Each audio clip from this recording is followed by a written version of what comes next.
¿Cómo están a los de Hora Digital? Gracias por estar con nosotros, a los que nos siguen en las redes sociales y obviamente en la página web. Para mí es grato estar esta jornada con un amigo, hace mucho tiempo que no lo veía, hace unos análisis muy buenos sobre política, sobre economía. Y bueno, ya está en Tarija desde hace algunas semanas atrás. Ramiro Antero está con nosotros. Ramiro, buenas tardes. Muy buenas tardes, querido Dante. Bueno, la alegría de estar en Tarija, la alegría de volver a los orígenes y de, bueno, hacer lo que nos gusta, que es analizar, comentar los hechos de la política, ¿no? Bueno, en una coyuntura especial, ¿no? Con un partido de gobierno totalmente dividido, con ya agresiones de los insultos, ya ha habido golpes entre algunos, bueno, miembros, digamos, de militantes de base, ¿no? Pero cada vez está más fuerte esta división entre Evo Morales y Luis Arce. Sí, bueno, en primer lugar, querido Dante y estimados teleaudientes, es que no vamos a hacer aquí proselitismo, ¿no? Vamos a hacer análisis, vamos a tratar de dar la mayor cantidad de información, porque a eso me dedico, a ordenar la información que está por ahí, ¿no? Que todos la conocemos de algún modo, pero que la mayoría de las personas no se ponen a ordenarla porque tienen otras ocupaciones de veras importantes, ¿no? Entonces, ¿por qué insisto en esto de que no vamos a hacer proselitismo? Porque normalmente en los medios de comunicación, las personas que salen con una actitud tendenciosa, que tienen todo el derecho del mundo, ¿no es verdad? Tienen derecho a tomar partido y hacer propaganda por su partido. Pero bueno, aclarando de que ni tú ni yo tenemos esa intención, que lo que quisiéramos es que las personas que nos escuchen tomen la información y bueno, piensen lo que de veras les venga a su corazón.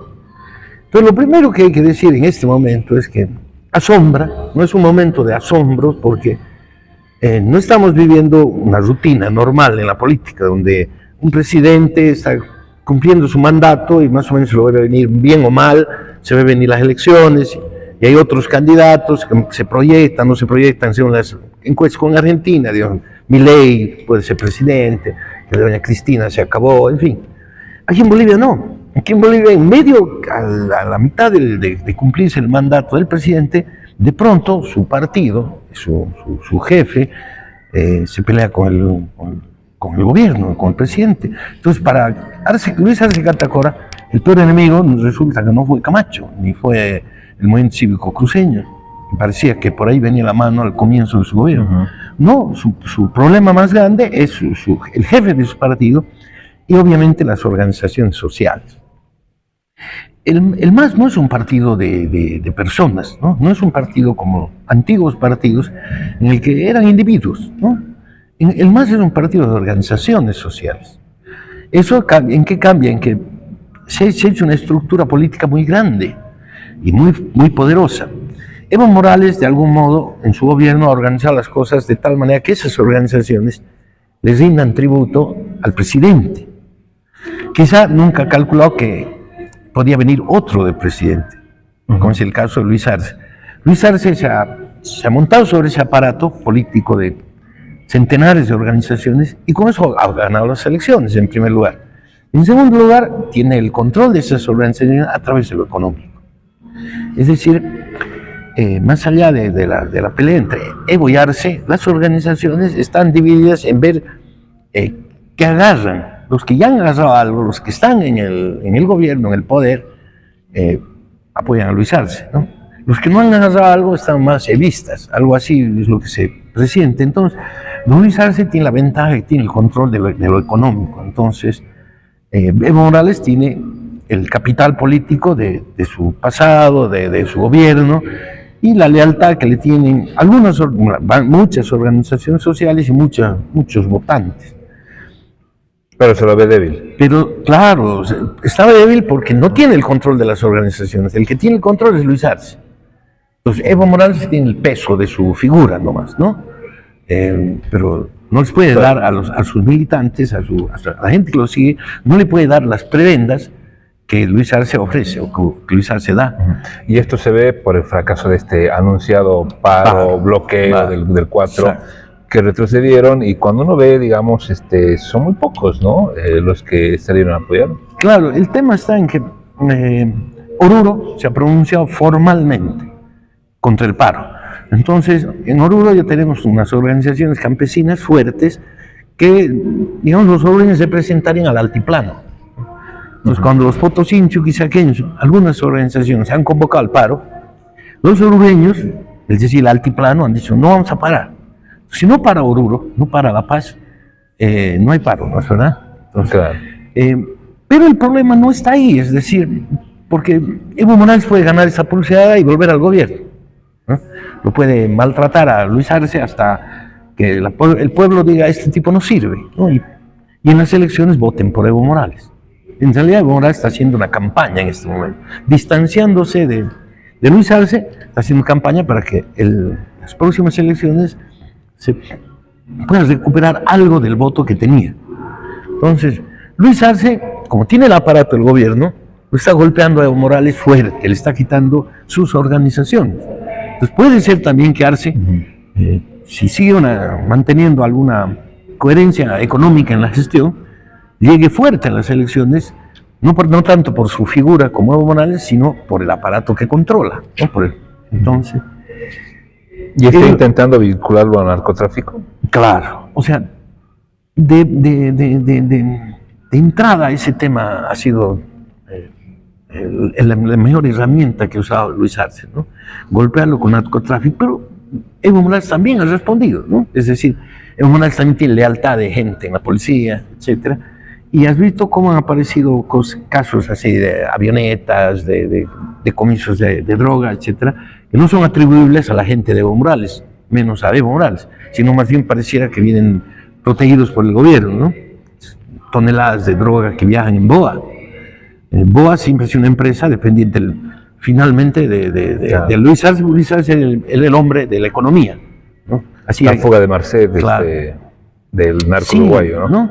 Entonces todas esas cosas suman en favor del uno o del otro. Lo real es de que se están garantizando con esta pelea, se están garantizando que un masista sea el próximo presidente. Claro, porque la oposición está desaparecida, se está desdibujando, ¿no? En esta pelea que es tan fuerte, y es una telenovela, ¿no? Porque Evo Morales ha empezado a criticar una cosita, ha empezado a subir el tono, parece una telenovela, ¿no? Es una pelea de enamorados, ¿no? Entonces, la gente traición dice, y desamor, sí, entonces, sí, traición y desamor. Entonces se han quedado mirando la telenovela, incluso la oposición, porque no tenemos una figura como para las próximas elecciones que no sea del MAS. Y lo más triste de todo es que no tenemos grandes problemas en el país y nadie habla de reformas, nadie habla de proyectos, nadie habla de proyecciones históricas del país. Solo te voy a dar un ejemplo. Bolivia está sometida a la Corte Interamericana, como todos los países de América, ¿no? Porque hemos firmado un tratado. Entonces esa Corte dicta sentencias y ha dictado un conjunto de sentencias que hacen que los códigos de procedimiento en Bolivia estén ya fuera de la legalidad, de una manera. Por dar un punto es la detención preventiva. Antes te detenían preventiva, tenían 5 años y no tenías sentencia, puedes estar 5 años, tu condena podía ser de 3 años al final y bueno, el sistema judicial lo permitía. La Corte Interamericana nos ha dictado varias sentencias.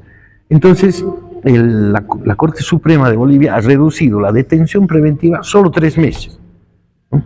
Que los van ampliando. Pero... Claro, que los van ampliando porque te hacen otro proceso penal, digamos, en el caso de Camacho, de Janine Áñez, le abren de cada 3 meses. Pero de todos modos, eso ya es ilegal, ¿no? O sea, por más que sea lógico, es un truco. Y bueno, estamos hablando de una corte internacional, no le vienes con trucos a las cortes internacionales, no le vienes con así disfrazadas las cosas, ¿no? Entonces, nos están cayendo sentencias que apuntan a la reforma judicial. Luis Arce Catacora, a través de su ministro Lima, formalmente han dicho que no van a reformar la justicia, que para ellos está perfecta, ¿ya? Y Evo Morales menos, ¿no? Evo Morales no dice directamente, no se refiere al tema. Y la oposición no tiene un proyecto de reforma judicial. ¿Por qué sería importante la reforma judicial? No solo porque, por ejemplo, tú no si en este momento una empresa te ocasiona un daño, la empresa de tu celular, Tigo, Entel, Viva, ¿dónde te vas a quedar? ¿No? Hay el viceministro de Defensa del Consumidor. El tipo te tira un trámite de un año, te pierdes. Si te han hecho un daño de 1.000 bolivianos, no puedes perderte un año haciendo trámites en La Paz, además. Entonces, vas a un juez, no te puede atender porque los jueces están encasillados en un procedimiento que viene de hace 200 años, básicamente, ¿no? Algo se lo ha maquillado, pero no puedes reclamar el daño que te ocasiona esa empresa por 1.000 bolivianos. No hay un juez que pueda ampararte. Ahora, eso no solo es que pena que no haya justicia para los individuos, sino que además la justicia, como tú, volvemos al ejemplo, te molestan con tu celular o con tu actividad económica, impuestos internos, te puede caer y hacerte mucho daño, no tienes un juez que dicte una sentencia a tu favor. No existe en Bolivia esos jueces. Entonces, a ti te desaceleran o te atoran en tu actividad económica. Así, todos los días, a centenares de ciudadanos. Congelan cuentas, así, sin ningún pudor. Congelan cuentas, hay miles de cuentas de ciudadanos bolivianos congeladas, con 5.000 bolivianos, con 3.000 bolivianos, 7.000 bolivianos, 20 años, 15 años. Entonces, hay un daño económico porque la justicia desacelera la economía, porque molesta, estorba la actividad económica de los ciudadanos. Entonces, la reforma de la justicia debe ser un problema que debe estar preocupándonos más que no lo planteó.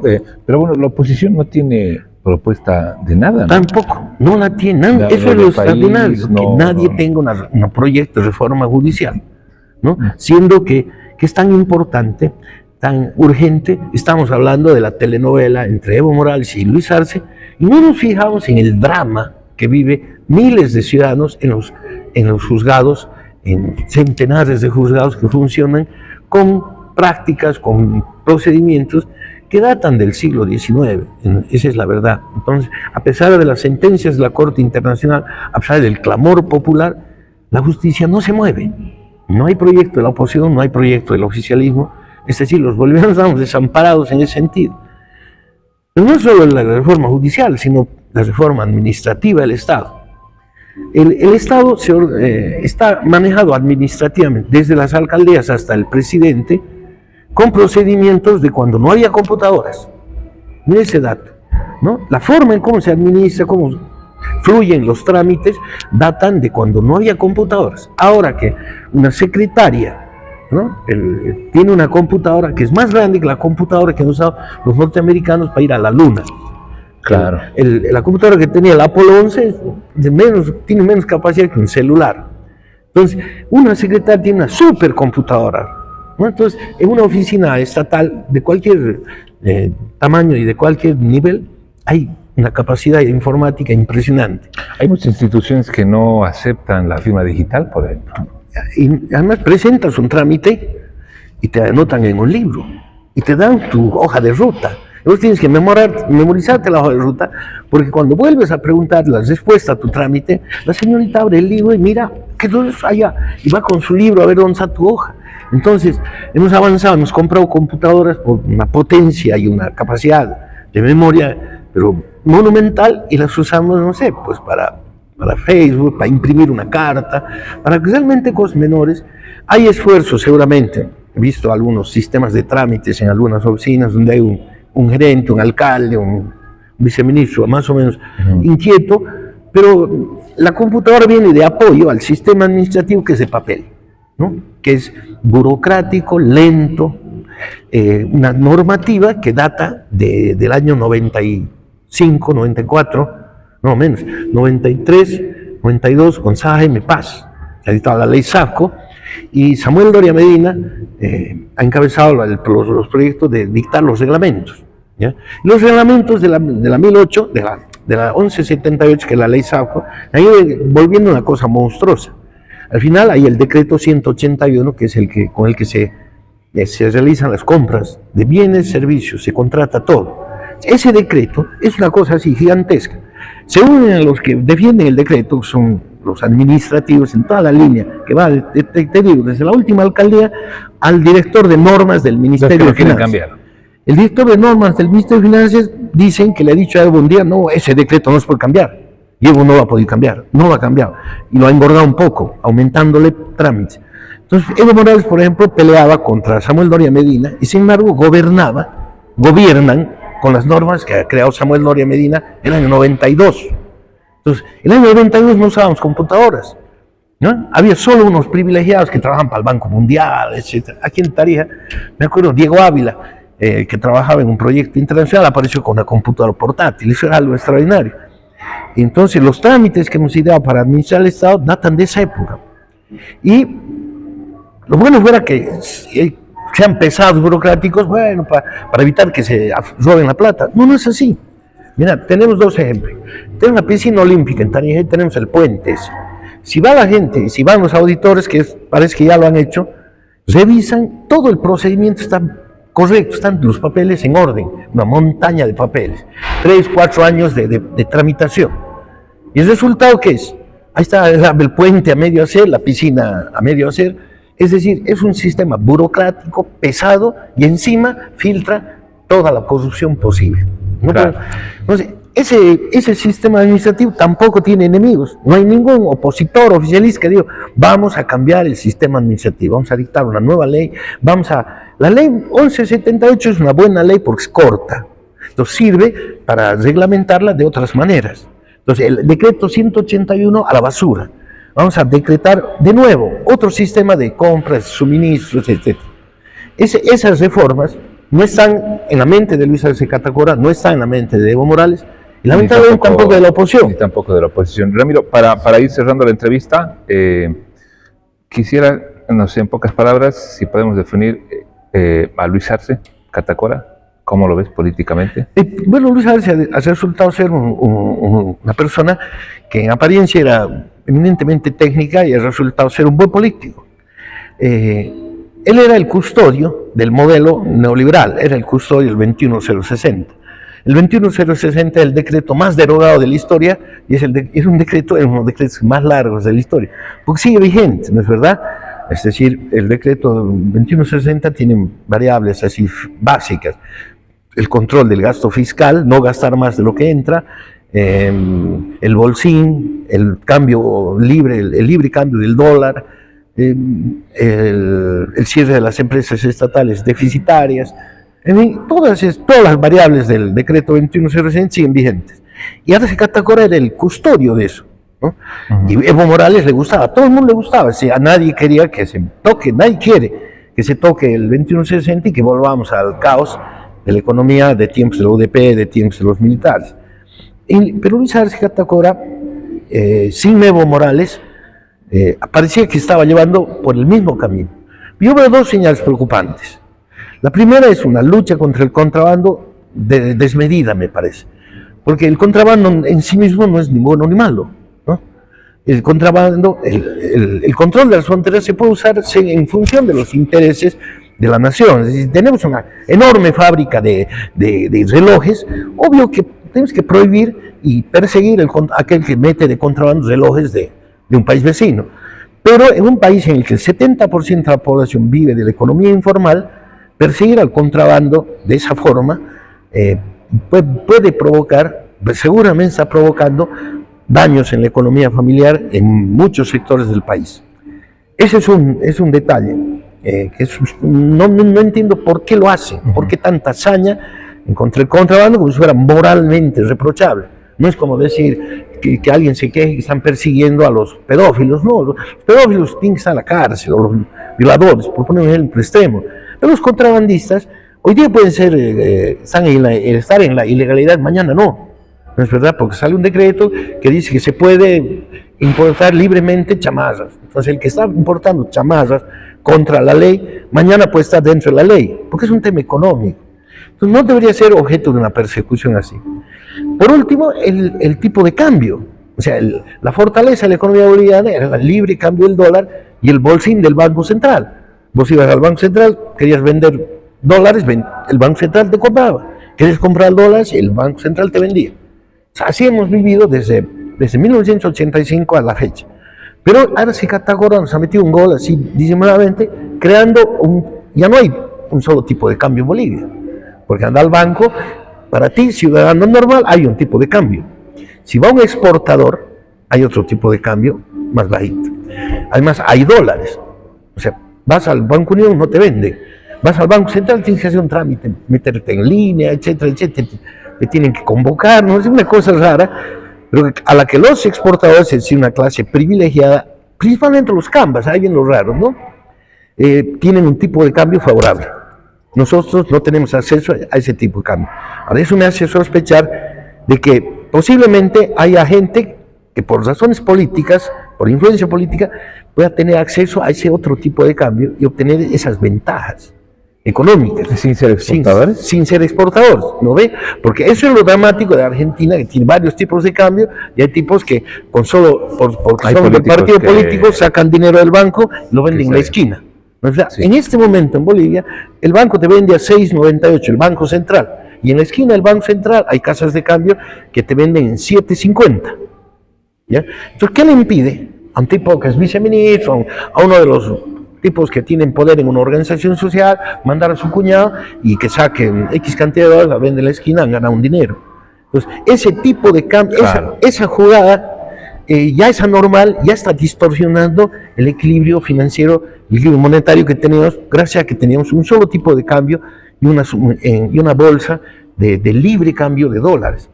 Esos dos temas te hacen pensar que Luis Arce tiene otras influencias, ¿no? Obedece también a otros sectores que no son las organizaciones sociales, porque se han privilegiado, se han favorecido a los exportadores. Entonces, eso puede ser una debilidad para eso se puede convertir en algo crónico, y dentro de 2 años, cuando estemos en las elecciones, quizá esa ausencia de dólares se puede convertir, además, con Evo Morales y la oposición que le pueden jugar, porque es psicológico, además hay un componente fuerte de psicología en lo económico. En el tema económico pueden terminar moviéndole el gajo a don Luis Arce Catacora, ¿no? Entonces, yo creo que nadie tiene comprada la situación política, y lo lamentable es que, aparte de eso, nadie tiene pensado de que este país tiene grandes problemas, no solo quién va a ser presidente. Pues podemos cambiar 3 veces, 5 veces de presidente. Si no empezamos a cambiar el país, no hemos cambiado nada. Claro. Gracias, Ramiro, por esta primera entrevista. Vamos a ver si podemos tocar lo local. Bueno, tenemos varios temas para hablar en lo nacional. Y bueno, esperamos tener todas las semanas este tipo de entrevistas. Bueno, muchísimas gracias a ti, Dante. Muchas gracias por la paciencia, los teleaudientes. Cerramos, siga con Ahora Digital con las noticias de Tarija y el mundo.